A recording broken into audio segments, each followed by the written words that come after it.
Good morning, everybody. Good morning. Let me have your attention real quick so we can get started. Ladies and gentlemen. All right, thank you very much for coming.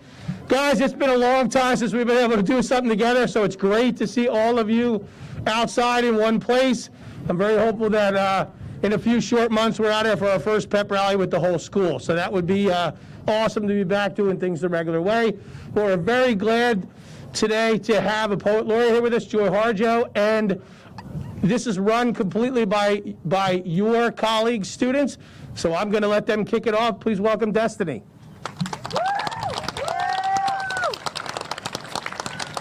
Hello and welcome to the Toms River Regional Schools NEA Big Read event for 2021. The NEA Big Read is a national literacy campaign where community reads one book together. This year, our selection is An American Sunrise, a collection of poetry by today's guest of honor, Joy Harjo. This is the 4th straight year our district has hosted an NEA Big Read, and that's saying something because only about 75 organizations throughout the entire community are selected each year. We are very proud to host these events and hear from our world-renowned authors. We'd like to thank our Board of Education, our administration, our teachers, and our outstanding partners, especially Ocean County Library and Ocean County College, for enabling us to do this work. Without them, our Big Reads would have not been possible. This event will conclude just prior to school dismissal between 11 and 11:15. Following the event, Ms. Harjo will sign a limited number of new books at the table for the near track. In order to maintain distance and safety, please do not bring a copy of your book for her to sign. And please do not impede on the boundaries surrounding the table, including any requests for photos. Thank you for understanding. To kick off our event today, we have the Toms River High School North Theater Academy 2 students performing a poem they wrote about identity entitled Fearless.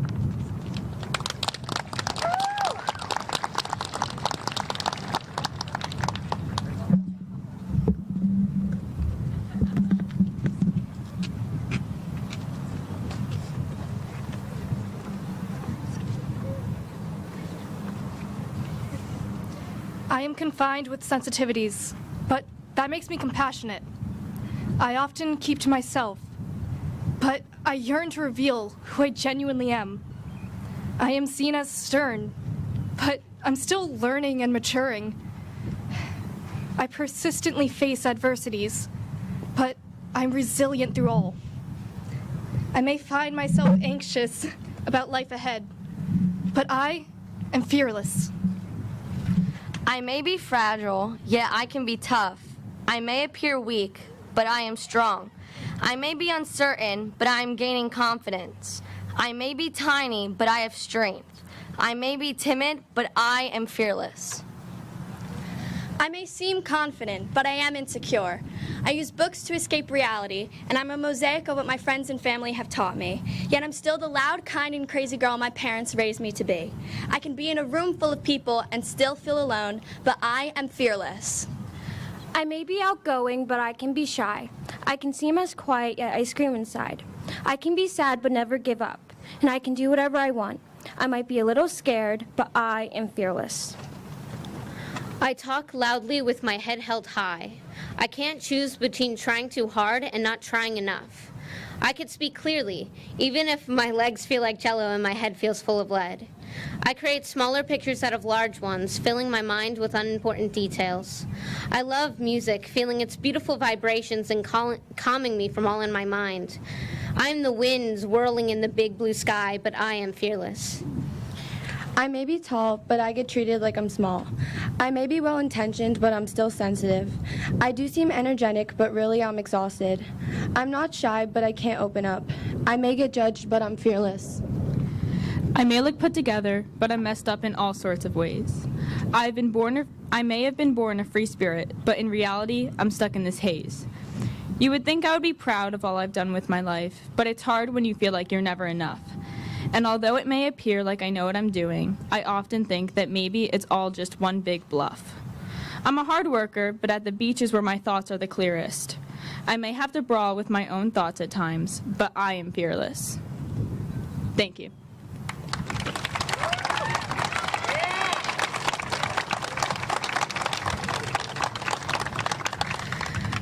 Last week, our intermediate schools and high schools hosted a poetry slam. The winners of those slams will read their poems this morning. Next, our intermediate school poetry slam winner, 8th grader and intermediate E student, Nina DeBellis, will read her poem entitled, The Boys.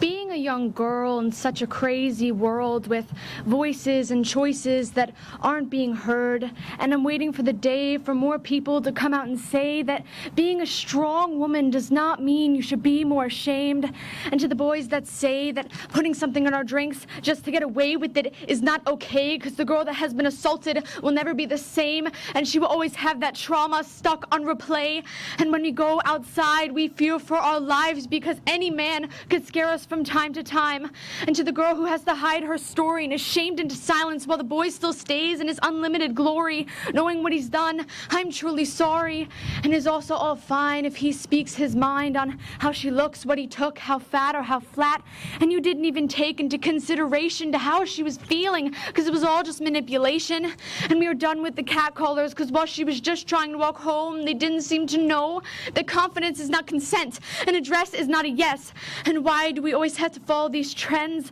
Small waist, pretty face, big butt, no gut, good clothes, small nose, and it's like if we're not perfect, then we're not worth it.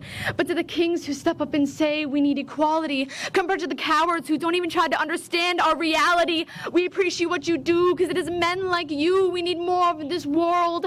And nobody told her what it was going to be like being a girl, and she didn't understand at such a young age when the older man had told her to give him a twirl. But despite all this, we still stay strong, fighting for respect in a conference room where not enough people get recognition for the women dealing with invalidation. And we're done playing nice, explaining our trauma because all you look at it like is it's girl drama. And we scream and we shout that we are not toys. But at the end of the day, all we are told is that boys will be boys.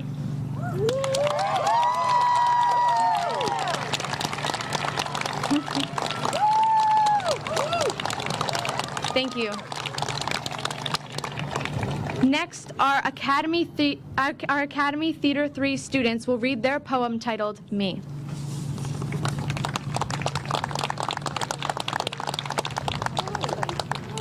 Nice and loud. Yeah.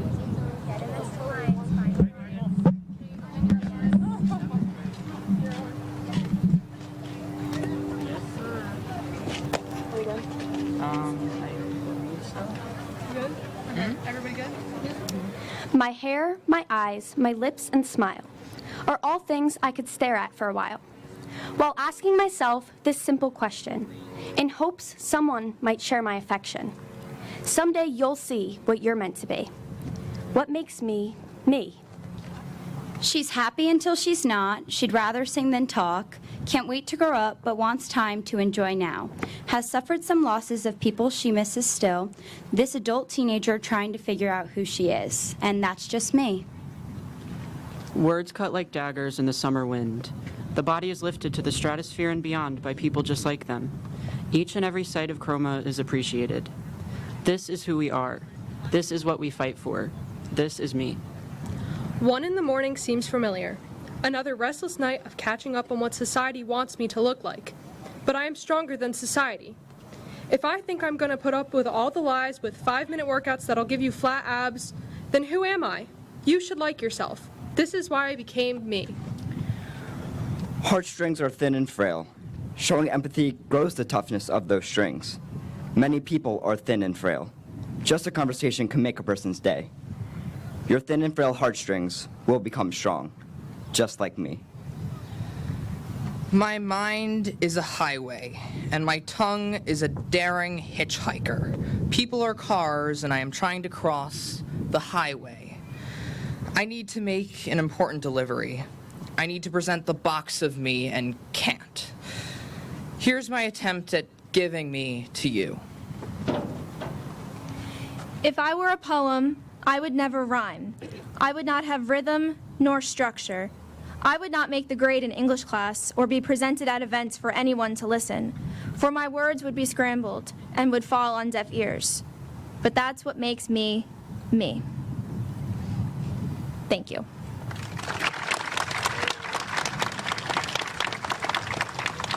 Next, our high school poetry slam winner, 11th grader and high school North student Mujan Mogimi will read her poem entitled, If I Could Talk to Icarus.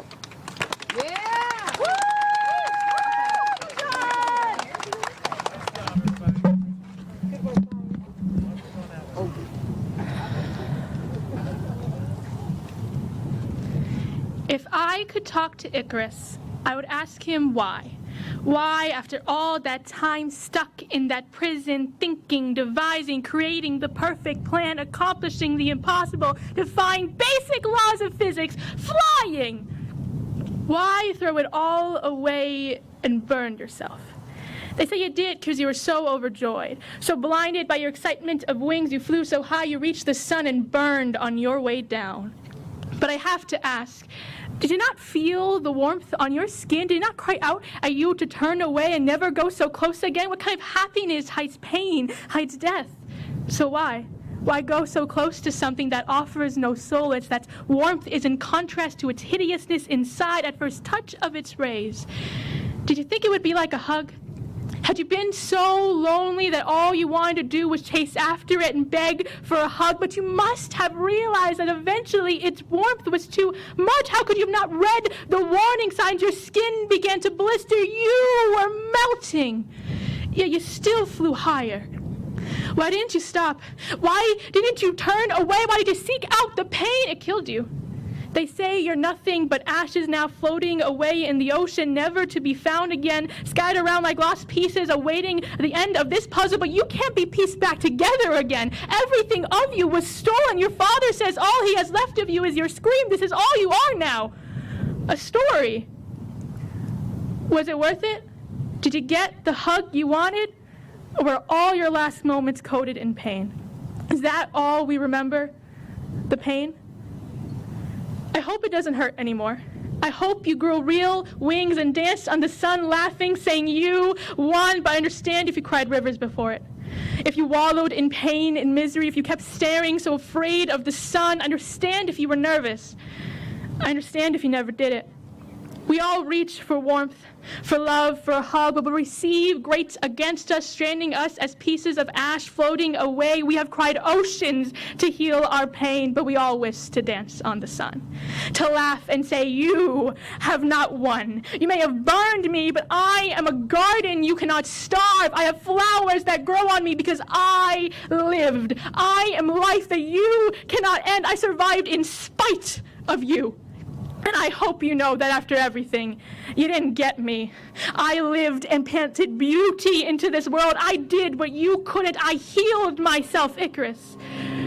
Did you ever heal yourself? I hope you did. You deserve to grow, to become a garden so beautiful the sun weeps for what it has done, begging that one day it can only be half as warm as you are, Icarus. When you dance on the sun, can I join you in laughing at our demons? Can we exchange scars for flowers and say we did it? We lived.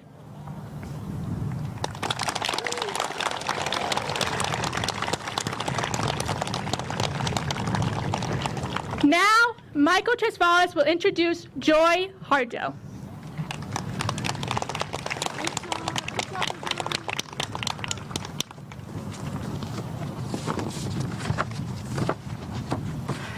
Good morning. Our guest of honor today is a poet, musician, artist, storyteller, and teacher. Joy Harjo was born in Tulsa, Oklahoma, and is a member of the Muskogee Nation. Her literary works include 2 award-winning children's books, 3 stage plays, a memoir with a second on its way this fall, and 9 books of poetry, including the Oklahoma Book Award-winning An American Sunrise. In alternating prose and poetry, Harjo connects with her homeland and revisits the uprooting of her ancestors from their land as a result of the Indian Removal Act. In all of Harjo's art, she works to bring Native voices to the forefront, weaving and connecting with the rich poetic culture that makes up our nation's art. Harjo's honors include being elected as Chancellor of the Academy of American Poets, as well as earning the Native American Music Award for Best Female Artist, and, of course, our U.S. Poet Laureate. Harjo is the first Native American to be appointed to the role, and only the second poet ever in our nation's history to be appointed for 3 terms. With all that being said, it is our distinct honor and great pleasure to welcome to Toms River Regional Schools and High School North, United States Poet Laureate Joy Harjo.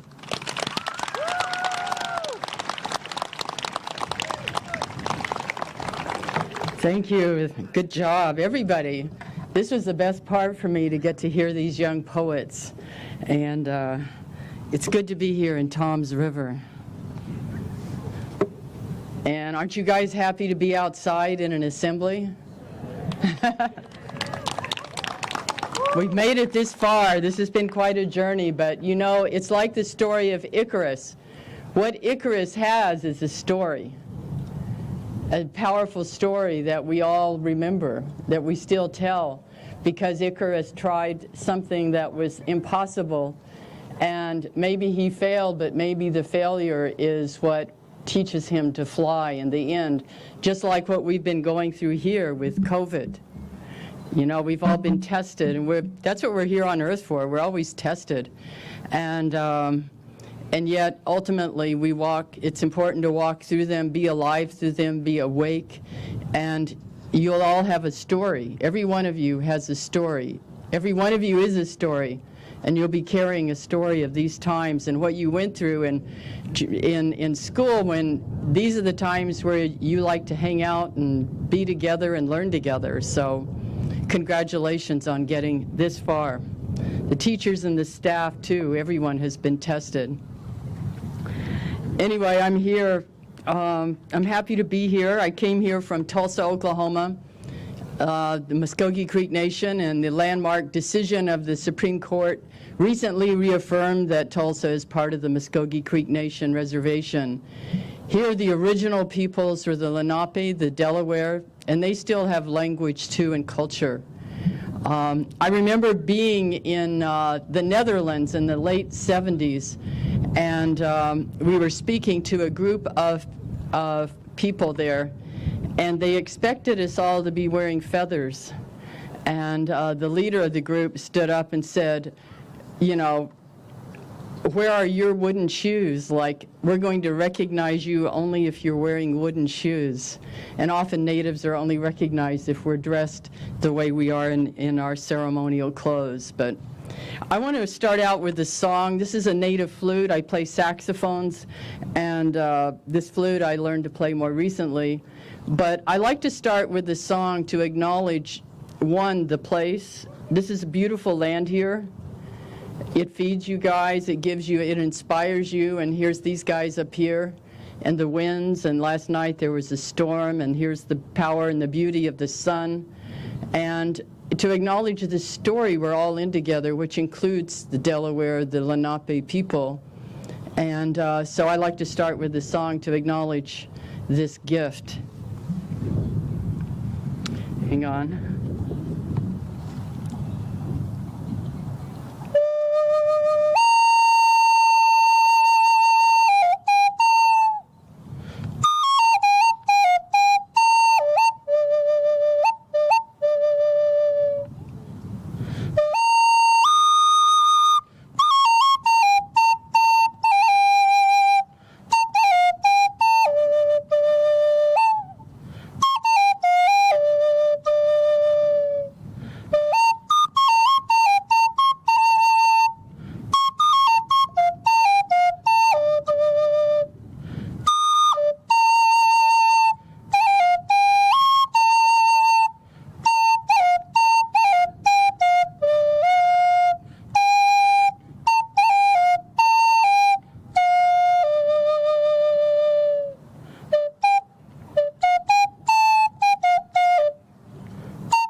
I was watching those crows because sometimes I've been in places and then the birds start answering back.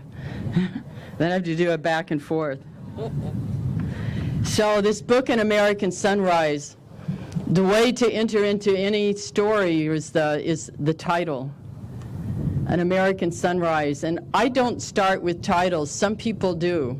For me, it kills it because I don't always know where I'm going when I'm writing a book or a poem. The title says, okay, here, An American Sunrise. That title becomes important in a time like this because, one, we're all headed on a journey together. In our difference, in our diversity, we're still heading in the same direction. We might take sidetracks.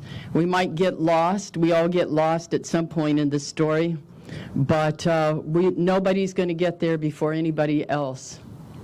And I think of sunrise as the beginning of a promise, the beginning of light, the beginning of a journey. And I see that for us here, all of us here now in this time, in this place, in this country, on this beautiful earth, is that we are at a sunrise point. And often we get to that sunrise point after struggle, after division, after misunderstanding. Sometimes it takes all of that to grow muscle, physical muscle, mental muscle, and spiritual muscle. So that's how the book culminated. And it came about, too, because of contradictions. That's why I loved all of these poems. And that first group poem, I Am, those poems, they were full of contradiction. Each of us is a contradiction. There's a famous Chris Christopherson song that says, what is it? A walking contradiction, partly truth, partly fiction. I think that goes for all of us. And that's how this book got started. I had taken a job at University of Tennessee, Knoxville, a chair of excellence. And I took that job, one, because I loved the faculty, staff, and the students. I got to meet with all of them before I took the job. And also because family history is there.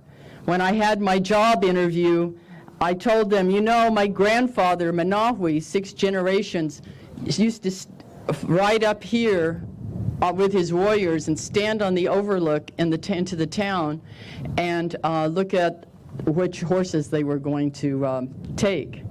They didn't see it as stealing because the land was part of the Muskogee Creek Nation. And I still got the job anyway with that in the interview. But my husband, who's also Muskogee Creek, we're members of Ogiabova Ceremonial Grounds. We still have our language and our culture.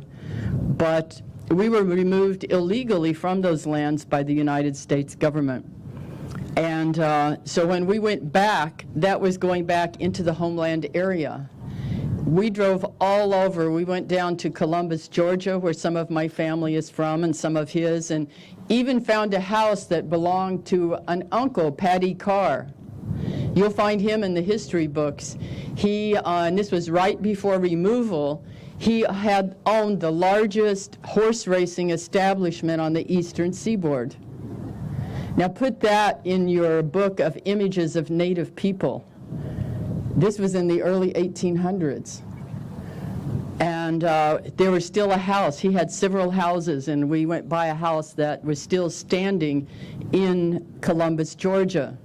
A lot of people, when they think of history, especially when they're your age, you think, that was a long time ago, it has nothing to do with me, but history is a living thing, it's a living being, and it lives within all of us. So this book came out of a contradiction. This book came because we went those places. My heart was broken several times over. And then we were excited about going home to Tulsa, where we were illegally moved, a place that our peoples fought so hard not to go. Manawi fought against Andrew Jackson at the Battle of Horseshoe Bend. And yet we were happy about going back home, because our home had become, we'd made a home in the place that we were forced to at gunpoint. So that's why I wrote An American Sunrise. It came when I had no plan to write a book of poetry. I had all these projects. I was doing anthologies, I was teaching, It was supposed to be half-time. I was working full-time because I love the students, and there was work to be done. And the book of poetry was the last thing, but when I stood and looked out at the trees, and my spirit asked me, what did you learn here? Just like you'll be asking yourself for years to come about this period of time, what did I learn here? What did we learn here? And so I started writing.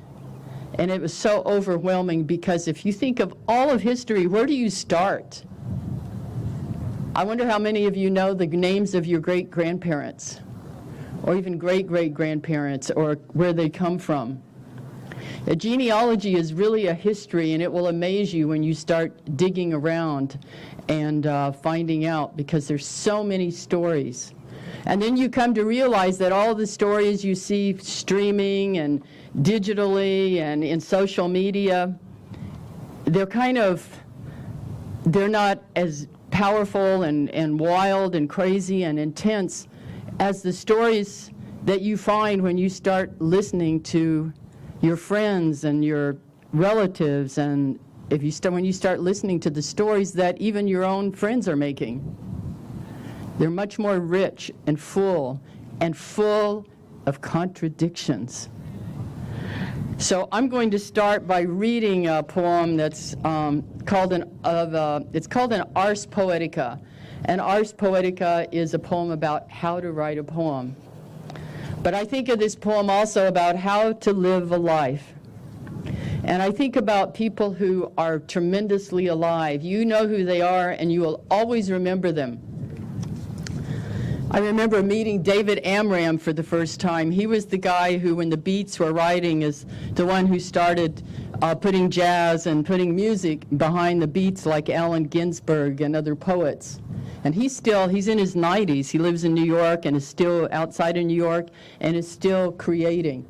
He was one of the most alive people I've ever met. A lot of people, when they start getting older, start shutting down, and he was not. He was always learning something, and he was so alive. He was always in the absolute present, always is in the absolute present. I was thinking of other people. Wilma Mankiller, the chief of the Cherokee Nation, she was absolutely alive. Many people like that. This is called Break My Heart. Because like what I was hearing in the words of these young people here, your friends and your friends, is that, is this need, is life. I heard life moving through them. A beautiful life that's full of challenge and a beautiful life of contradictions. How do we deal with contradictions? And we listened to them, and we started to hear how we could deal. Poetry is a way to deal with those contradictions. Break My Heart, which is in here at the beginning. There are always flowers, love cries, or blood. Someone is always leaving by exile, death, or heartbreak. The heart is a fist. It pockets prayer or holds rage. It's a timekeeper, a music maker, or backstreet truth teller. Baby, baby, baby, you can't say what's been said before, though even words are creatures of habit. You cannot force poetry with a ruler or jail it at a desk. Mystery is blind, but wills you to untie the cloth in eternity. Police with their guns cannot enter here to move us off our lands. History will always find you and wrap you in its 1,000 arms. Someone will lift from the earth without wings. Another will fall from the sky through knots of a tree. Chaos is primordial. All roots have words here. You will never sleep again, though you will never stop dreaming. The end can only follow the beginning, and it will zigzag through time, governments, and lovers. Be who you are, even if it kills you, and it will, over and over again, even as you live. Break my heart. Why don't you?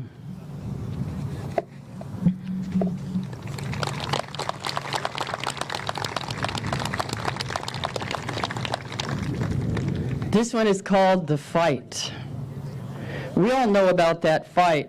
One of the students, I heard her reading about being up at 3 or 4 in the morning.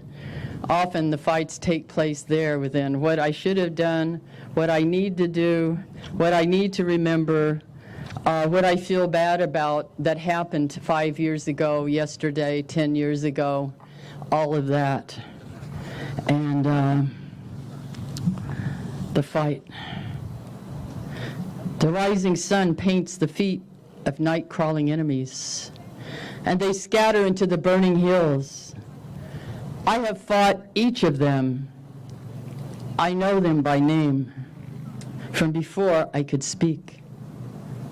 I've used every weapon to make them retreat, yet they return every night if I don't keep guard. They elbow through openings in faith, tear the premise of trust, and stick their shields through the doubt of smoke to challenge me. I grow tired of the heartache of every small and large war passed from generation to generation. But it is not in me to give up. I was taught to give honor to the house of warriors, which cannot exist without the house of the peacemakers. This reminds me of something I read this morning in the news, in the Tulsa News. This weekend was the triathlon, Ironman triathlon, and everybody was excited because they hadn't been able to have it for, it had been 2 years, there was a year they couldn't hold it. But the story I read was somebody, I think this is the real winner. And because it made me question, what is the race? What are we all on a race? What is the race? And what does it mean to win? Is it winning against somebody else? Is it fighting somebody else? Or is it against yourself? Anyway, in the story, in a triathlon, there's the swimming part. They swim quite a distance. They bike several miles. And then they run a marathon. And that's a triathlon. Well, this woman made it through the swimming part and then finished the bike part. She didn't even get finished with the bicycle part when they told her, you have, you're out. You know, you're 10 minutes after you were supposed to come in, and we cut the race off. She kept going. She went and did the marathon, and everybody had gone. All the reporters packed up. All of the crowds packed up. She ran. Everybody ended around 11 o'clock at night. She came across the finish line at 4 a.m. in the morning. To me, I like that story. And we all have to keep that in mind, because ultimately, when we leave this earth, when we leave, we're going to have our story resonating inside us, and it will be connected to everyone else's stories. So I think I'm going to risk reading a longer poem here, Washing My Mother's Body, which sounds kind of strange to read about that. It feels like the light should be low. I'm not making the storms come back, but I know you guys needed water, so that was important. And but poems always teach me something. I go to them not because I necessarily have something to say, it's because I have something I want to explore. I want to learn something that I didn't know before, and you're not going to learn if you're always talking. So when my mother passed, we were there with her, and it was kind of a surprise, even though she had lung cancer from smoking for years and years. She had quit, but people who saw her, she didn't look like your average cancer patient at all. But my sister and my niece and I were there with her. And she was quite a fighter. She was very strong. And I remember I wanted to wash her body. Now, I've never seen anyone do that in our family. I know there's rituals. I know friends' families have rituals. But that was my instinctual thing to do. But my sister, the next thing I know, I'm in there with my mother. I'm doing prayers over her for her journey and thanking her. Next thing I know, here's a stranger comes into the house wearing a suit. And that's a strange thing. there's very powerful and potent moments in our life. Birth is one of them, and if you've been at your own birth, of course, but when you've given birth and then you go to, I've gone to the births of my grandchildren when I can, and I've helped others with birth. It's so powerful and potent and sacred that at birth, death is just as present. Another time is your age, when you're becoming. It's one of the most important and powerful times in your life, because that transformation from being a child into becoming an adult is potent. And any place that holds power is dangerous. It's full of potential, but it's also dangerous. So it's important to take care. And it's important to listen to yourself. And poetry, the way we heard with the students this morning, is a way to be able to listen to what's really going on. With death, and at my mother's death, I learned that birth was also present. And it was a sacred moment. So when those guys came in, I told my sister, no, tell them to go away. I want to take care of our mother. But then it was going to turn into a kind of struggle, and I thought, this time is so precious and deep, and there's so much we do not understand about birth, death, or adolescence that I don't want an argument to get in the way, so I let her go. So what was interesting, so I was writing away on An American Sunrise, I was reading history, I was looking up the story of my grandfather and that side of my family, because I have other creek sides, Muskogee Creek sides, and here comes this poem. It's just like, almost like with the velocity of a train coming through, coming through on the tracks, about my mother.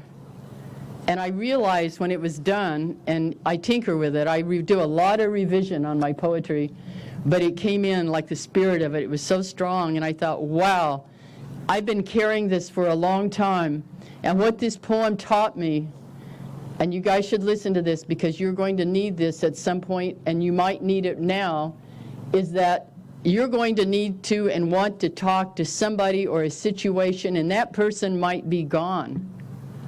Or you may not know where they are, or maybe they are not talking to you, and yet you have something that is burdening you that you need to speak to them. Well, take out a pen or a paper or a computer, however, you can write to them in a poem, and they will hear it on some level. And that's what this poem taught me. Washing my mother's body. I never got to wash my mother's body when she died. I returned to take care of her in memory. That's how I make peace when things are left undone. I go back and open the door. I step in to make my ritual, to do what should have been done, what needs to be fixed so that my spirit can move on, so that the children and grandchildren are not caught in a knot of regret they do not understand. I find the white enamel pan she used. I find the white enamel pan. It's the same pan she used to bathe us in when we were babies. I turn the faucet on and hold my hand under the water until it is warm, the temperature one uses to wash an infant. I find a clean washcloth and a stack of washcloths. She had nothing in her childhood. She made sure she had plenty of everything when she grew up and made her own life. Her closets now were full of pretty dresses, so many she had not the time to wear them all. They were bought by the young girl who wore the same flour sack dress to school every day, the one she had to wash out every night and hang to dry near the wood stove. I pick up the bar of soap from her sink, the same soap she used yesterday morning to wash her face. When she looked in the mirror, did she know it would be her last sunrise? I move over pill bottles, a clock radio on the table by the bed, a pen, and set down the pen. I straighten the blankets over her to keep her warm for dignity. I start with her face. Her face is unlined even 2 months before her 80th birthday. She was known for her beauty, and when she was younger, passed for the Cherokee that she was to her mother and her mother's mother. My mother still had the iron pot given to her by her Cherokee mother, whose mother gave it to her and was given to her by the U.S. government on the Trail of Tears. She grew flowers in it. As I wash my mother's face, I tell her how beautiful she is, how brave, how her beauty and bravery live on in her grandchildren. Her face is relaxed, peaceful. Her earth memory body has not left yet. But when I see her the next day, embalmed and in the casket in the funeral home, it will be gone. Where does it go? It is heavier than the spirit who lifted and flew. I think of it making the rounds to every place it is loved to say goodbye. Goodbye to the house where I brought my babies home. She sings goodbye to June's bar where I was the shuffleboard queen. I cannot say goodbye yet. I will never say goodbye. I lift each arm to wash. Her hands still wear her favorite rings. She loved her body and decorated it with shiny jewelry, with creams and makeup. I am tender over that burn scar on her arm, for when she cooked at the place with the cruel boss who insisted she reach her hand into the fryolator to clean it. She protested. It was still hot and suffered a deep burn. That scar always reminded me of her coming in from working long hours in restaurants, her uniform drenched with sweat, determination, and exhaustion. Once she came home and I was burning up with a fever. She pulled out the same pan I am dipping the washcloth in now, only she's added rubbing alcohol to bring the fever down. She washes tenderly, tells me about how her friend Chunky left her husband again, how she knows her old boss, a Jewish woman who treated her kindly, has cancer, and she doesn't know how she knows, she just knows. And she doesn't tell me that. I find it in a journal she has left me, a daybook in which she has written notes for me to find when she is gone. I wash her neck and lift the blankets to move down her heart. I thank her for carrying us through the tough story. The story is all there in her body.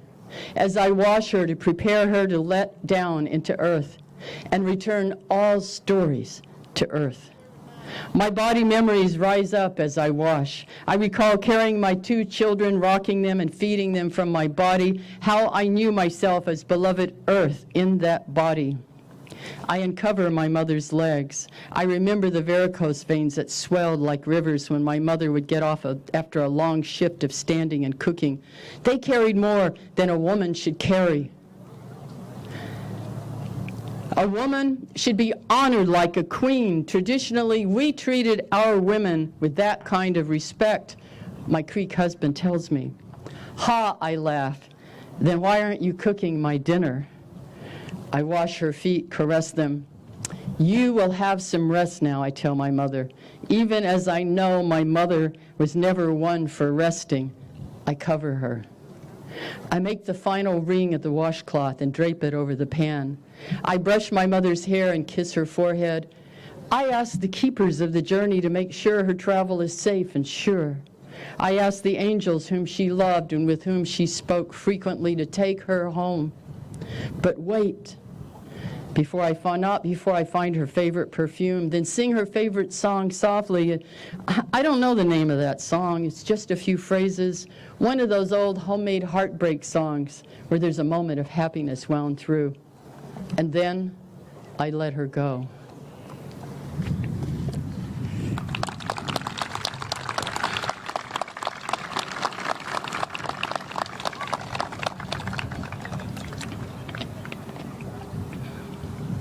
I'm going to read, I guess what I want to ask, just in case, I want to play, I have a new album out called I Pray for My Enemies. And I did American Sunrise as a song. It's on Spotify and all those places. But I left my dongle, the connection for the iPhone that will hook up to a mini cord. So if anybody has one of those, otherwise I'm going to hold it up to the mic and you won't get to hear it as well. So if anybody has one of those I could borrow, I guess just bring it over and give it to someone, just in case. I'm going to read a little bit because I was talking about how potent and powerful this time is. And adolescence. And this is, what page? 73. So this is all a journey, and this time is really potent and powerful. And I didn't become a poet. I know a lot of poets. I'm around a lot of poets, a lot of really well-known American poets and student poets, etc. But so many of you started writing. Most of the poets I know started writing when they were this age, or even younger. I didn't start to write until my mid-20s. When I was your age, I was silenced. I was silenced by, I could never have stood up. Well, in plays, I would stand up because I could be somebody else. But I would never have been able to just stand up and speak. And it wasn't until I was in my early 20s, I'd been a teenage mother, and then I had my second daughter. I was going to school full-time in art and painting, and working for Native Rights, and had a job. All of that all at once. And it was a lot to bear, and I started breaking under that burden.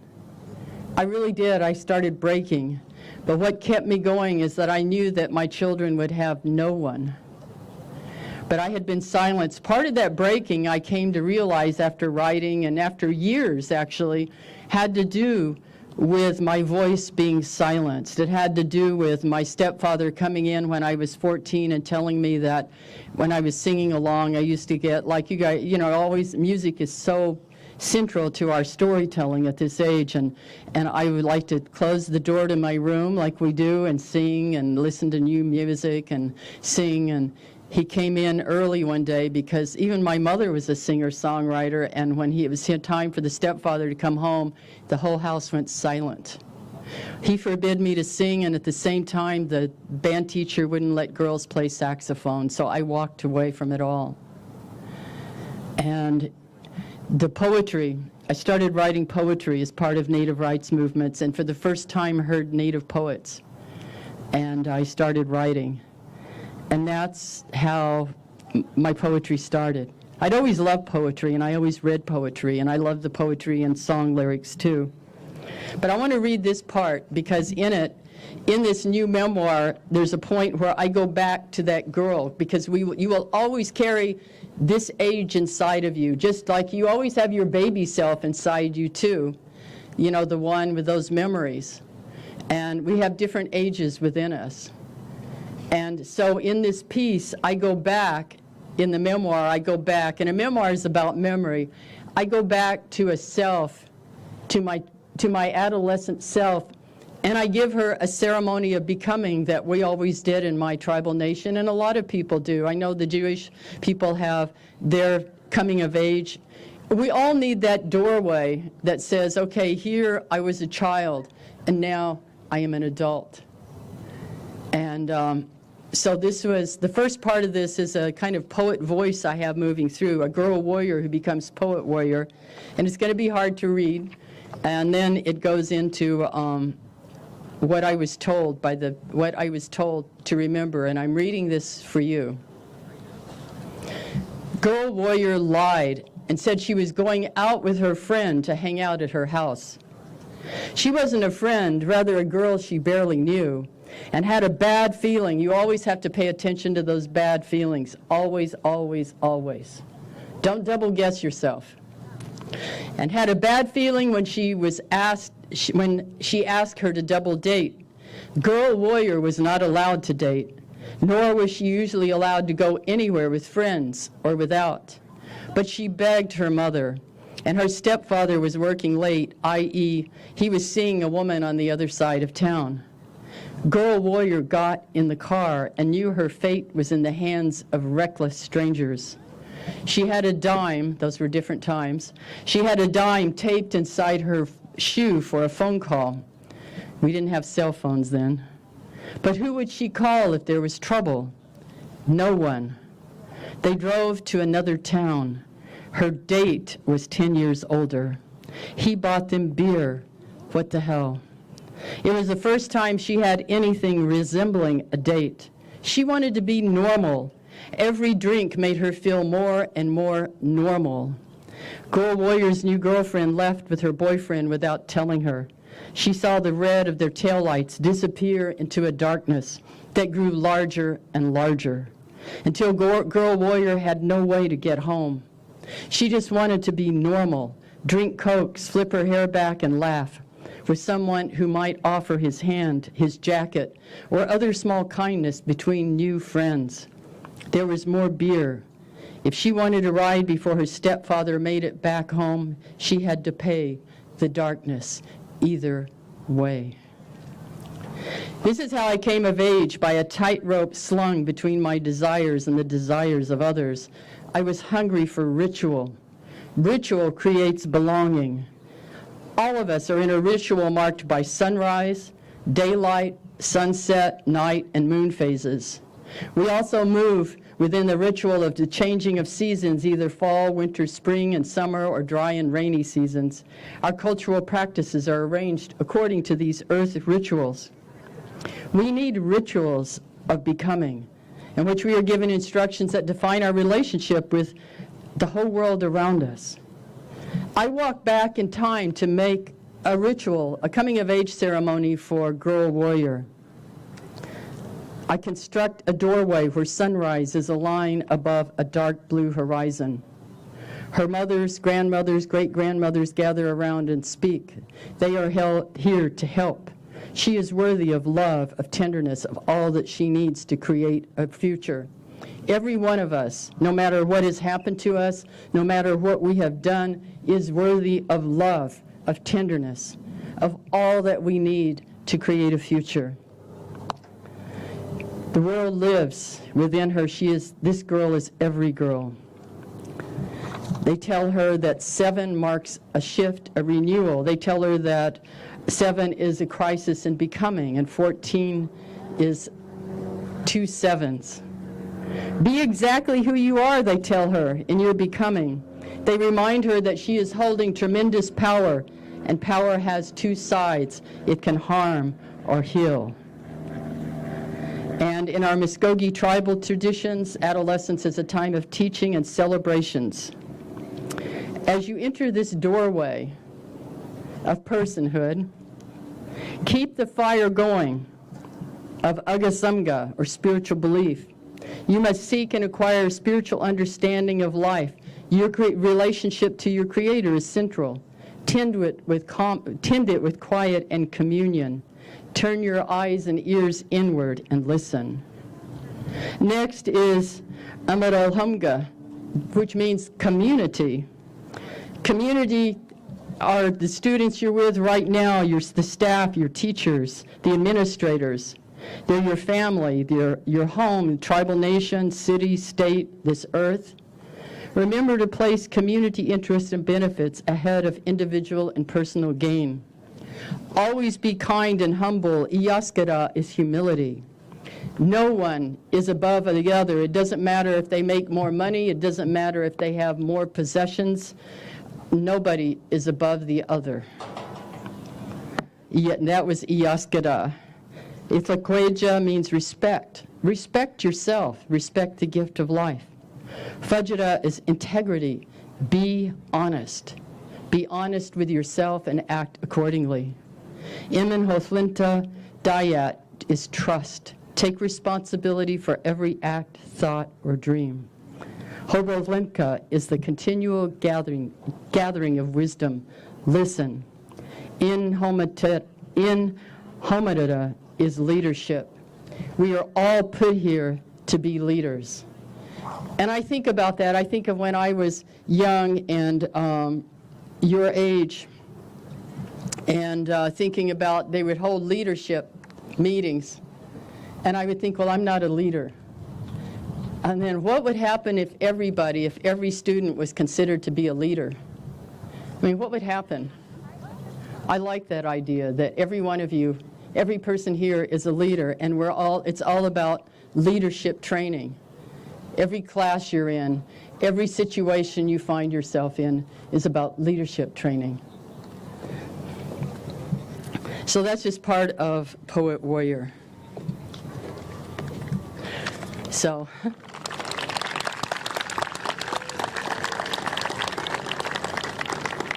I have a lot of stories in there. Another one, and then I want to try to play an American Sunrise, is about going through Calcutta One time my poetry's and music's taken me all over the world. And when I come into a new place, like coming in late at night, and you see houses and businesses, and I think about all the worlds there are within each community, how even your school here is a whole world, and it's a whole society, and it's very different from maybe another school. And I remember thinking about that driving in Calcutta, India. I wasn't driving, I wouldn't drive there. And we stopped at a traffic light. And this family was making a house right on the median. Can you imagine stopping at a traffic light out here in a median, and the people are so poor and there's so many that they made a house out on the median. And I looked, and this little family had such integrity. They had taken scraps they'd found from the dump, but neatly had hung her pots and pans. She'd hung her pots and pans on the wall. She was cooking something, and the father was holding the little baby girl in her yellow dress on his lap, singing to her. And then the light changed, and we were gone. And I think about that family, and about how even there was such integrity and love. And I still think about them and send them a prayer.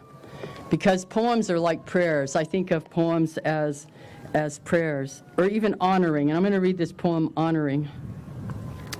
And this came about thinking about who makes my clothes. I always look to see where my clothes are made, or where anything I get is made, and think about who touched them, who made them, and how did they get from here to there, who drove them, what semi, who was in the rail cars. My son works for the railroad. I think about those things. About our food, where it comes from, who picked it. Honoring. Who sings to the plants that are grown for our plates? Are they gathered lovingly in aprons or arms, or do they suffer the fate of the motor-driven whip of the monster reaper? No song at all, only the sound of money being stacked in a bank. Who stitched the seams in my clothes, one line after another? Was the room sweaty and dark with no hour to spare? Did she have enough to eat? Did she have a home anywhere? Or did she live on the floor? And where were the children? Or was the seamstress the child with no home of his or her own? Who sacrifices to make clothes for strangers of another country, and why? Let's remember to thank the grower of food, the picker, the driver, the sun and the rain. Let's remember to thank each maker of stitch and layer of pattern, the dyer of color. In the immense house of beauty and pain, let's honor the maker. Let's honor what's made. Thank you.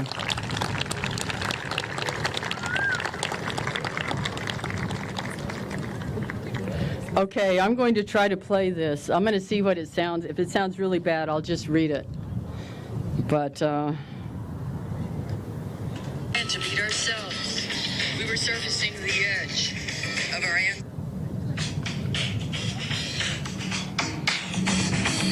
I don't know if it's going to work. We were running out of breath as we ran to meet ourselves. Can you hear it at all? We were surfacing the edge of our ancestors' fights and ready to strike. I guess I should lip sync. It was difficult to lose days in the Indian bar if you were straight. There we go. Easy if you played pool and drank to remember to forget. We made plans to be professional, and some of us could sing. Bebop-da-bop, bebop-da-bop, bebop-da-bop, bop-bop, bop-bop, bop-bop.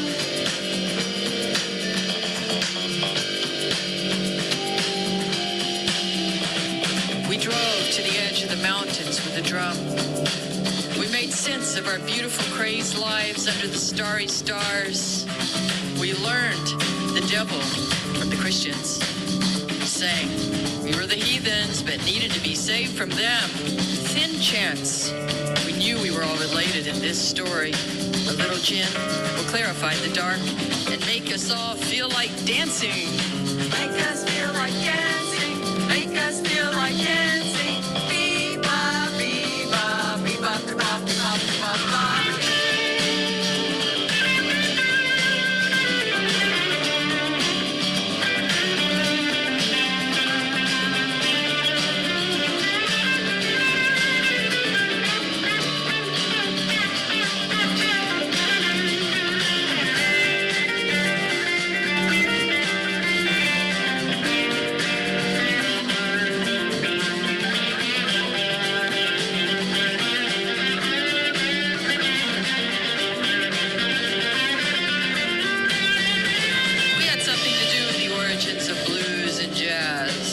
argued with the music as I filled the jukebox with dimes in June. 40 years later, and we still want justice. 40 years later, and we still want justice. We are still America.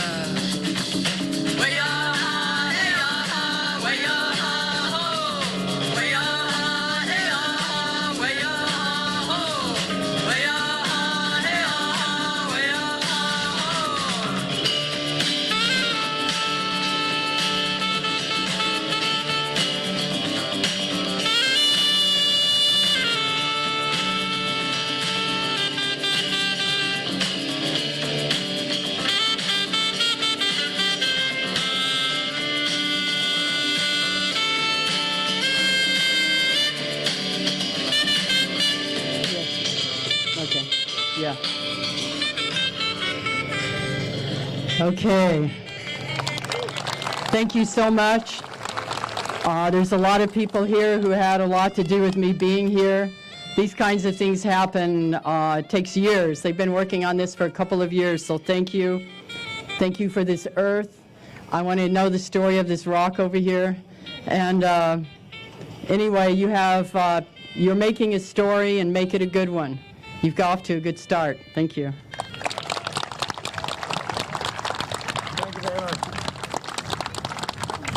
All right, ladies and gentlemen, please let's give a round of applause for all our speakers really quick, and of course for Ms. Harjo. All right, thank you very much. We are going to dismiss at this time. Please take your time coming out of the bleachers. Use the ramps. If you have to go on the bus, you can take the grass across to the buses. To my drivers, please be careful exiting the campus. Thank you. Have a great day.